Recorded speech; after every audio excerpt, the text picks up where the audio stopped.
Men ishsizman. İşsizmi? Yo'q, qayerdan? Men ishsiz edim. İşsiz edim. Men deb ayting, boshdan boshlaymiz. İşsiz menmi? Ha, men Keyin? to'xtang, men ishsiz edim. İşsizmi?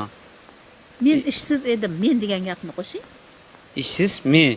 Yo'q, men ishsiz edim. İşsiz mi?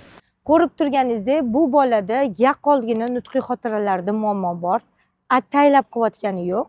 Vaqtida ota-onasi logoped bilan shug'ullanmagandan keyin bitta so'zni eslab qoladi, ikkinchisini eslab qolmaydi. Ya'ni bog'lash bo'lmaydi. Ayrim bir gapira olmaydigan bolalarimizda ham xuddi shu jarayonlar bo'ladi. Pomidor mana deganda manani yoki pomidorni o'zini eslab qoladi.